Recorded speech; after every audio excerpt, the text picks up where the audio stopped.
had always thought keeping a journal was harmless, a way to release tension after long, lonely shifts aboard the Starship Erebus. Between mapping asteroid belts and cataloging alien flora, my mind wandered to things I couldn't speak aloud. Mostly, it wandered to her, the alien woman who served aboard the same vessel, assigned to the ship's environmental systems.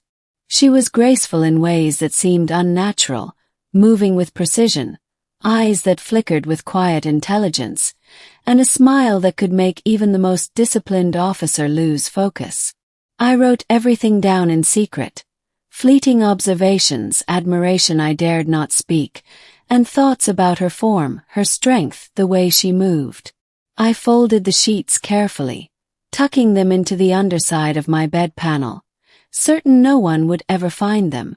After all, she was alien and I was human. There was an unspoken rule aboard the Erebus that personal boundaries were respected. Or so I thought. The day started like any other. I was calibrating the atmospheric filters in the observation deck, humming to myself as the hum of the engines filled the room. The alien woman, whose name I had learned was Lyra, entered without warning, her presence so sudden that I jumped. "Human," she said, voice melodic but laced with amusement. "What are you doing?" I stammered. "Just checking the filters. Standard procedure." She tilted her head, her silver eyes gleaming with curiosity. Then, with the silent precision of a predator, she crouched slightly and, with one swift movement, lifted the panel under my bunk. My stomach dropped. My journal, my private secret thoughts, was in her hands. "I found these," she said, flipping through the pages. "So you like observing me, do you?" I froze, unable to move or speak.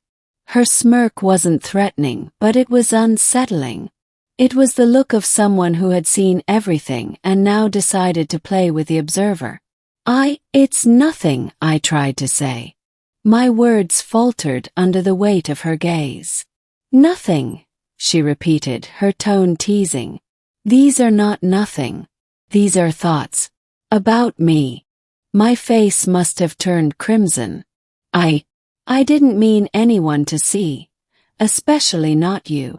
She stood, holding the journal carefully between her hands, and regarded me as if evaluating my very soul. "Humans are strange," she said softly, almost contemplatively. "You record your admiration rather than express it. I find that fascinating." I didn't know how to respond. I wanted to apologize. I wanted to hide. I wanted to explain that it was just curiosity, nothing more. Yet every instinct I had told me not to move, not to speak too quickly, because she was unpredictable. Instead, she walked closer, each step deliberate, measured, her gaze locked on mine. "Do you know what this means?" she asked. I shook my head, though I had an inkling. "It means you are honest. Even in secrecy you reveal your thoughts. Even when afraid, you cannot lie." She traced a finger along the edge of the journal. "Most humans would deny everything, fabricate stories, or pretend these thoughts do not exist. You do not." I swallowed hard. It's not. Words failed me. She smirked, the corners of her lips tilting in that subtly mocking way. "It is fine. Curiosity is natural. Admiration is natural. What is remarkable is your courage in keeping this honesty hidden yet untouched until now. That makes you intriguing, human." I felt my heart hammering in my chest. "I thank you. I think." "Do not think," she said, tilting her head, her eyes glowing faintly in the dim light. "Just understand." I nodded, unsure what I was supposed to understand. She handed the journal back with a swift movement, but I noticed a glint in her eyes that suggested she wasn't finished exploring its contents. Not for herself, but for what it revealed about me. Over the next few days, Lyra's behavior shifted. She wasn't mocking or threatening. Instead, she observed me with the quiet intensity of someone calculating probabilities, weighing outcomes. She lingered near my workstation, asked questions that felt personal but were cleverly veiled as technical inquiries. Every glance reminded me that she had read my thoughts, my secret desires, my curiosities, and yet she had chosen not to humiliate me, or worse, report me.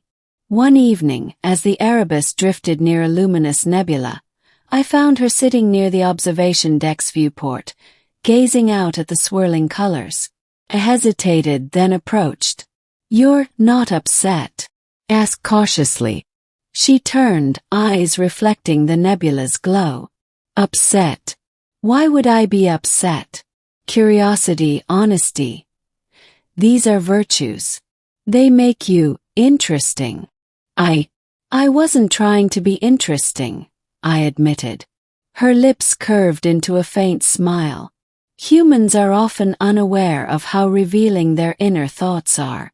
Yet you share them in secret without fear, without shame.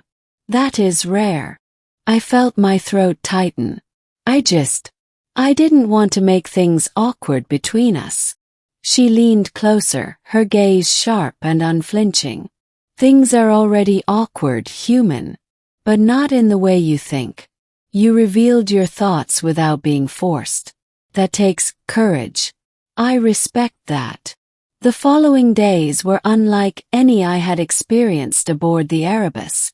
She tested boundaries subtly, lingering near me during engineering checks, sometimes watching quietly while I documented environmental readings. She teased me about trivial things. The way I organized my tools, the angle at which I calibrated the filters, even the way I breathed when I was nervous. Every teasing remark, every glance, was a reminder of the journal, a reminder that she knew me in ways no one else could. And yet, the fear I initially felt transformed into something else, an uneasy fascination, a connection born not of words, but of understanding. I was aware of her power, her alien nature, her superior intellect, and her absolute control over every situation. Yet she allowed me to exist within that sphere, unafraid, unjudged. Then one night, a critical system malfunction forced us into an emergency procedure. The reactor core in the lower deck had overheated, threatening to explode. I followed her instructions, hands shaking as I manipulated alien technology with guidance from her precise commands. Together we averted disaster, sweat dripping, hearts racing. Afterwards, she turned to me, her expression unreadable for a moment, then softened. "See, human. You are more than your thoughts on paper. You are capable." "I thank you," I managed to say. She studied me, then smirked faintly. "And I am more than what you wrote. Perhaps, someday, you will understand me without the journal." I realized then that the journal was never about exposing her. It was about discovering myself, my courage, and my honesty. And she, the alien woman who had read every secret, every fleeting thought, had accepted me entirely. By the time the Erebus returned to its standard patrol route, our dynamic had shifted irrevocably. I was no longer simply a crew member. I was someone who had been seen entirely, someone whose private thoughts had been laid bare and judged not with fear or scorn, but with measured curiosity and subtle amusement. One evening, as we gazed at a binary star system, she spoke softly. "You write because it is human to explore one's mind. But remember, human thoughts can reach further than you think. Sometimes they reach the right eyes." I smiled, understanding the meaning behind her words. "And sometimes, the right eyes choose not to judge." Her smirk returned, faint but unmistakable. "Precisely. Now keep writing. Just be careful where I can see it." I laughed, a mix of relief and nervousness, and tucked my pen away. The journal had revealed my thoughts, my curiosity, my admiration.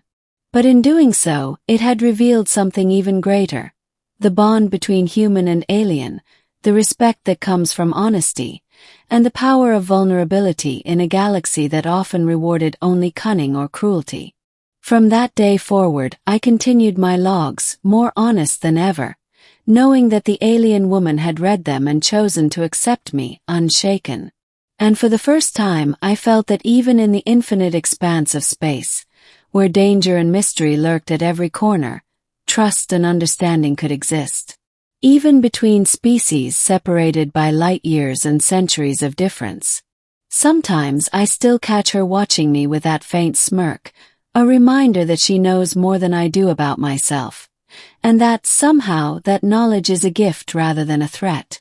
And in that gift, I learned that exposure, honesty, and courage could bridge even the most impossible gaps, even between a human and the galaxy's most enigmatic alien.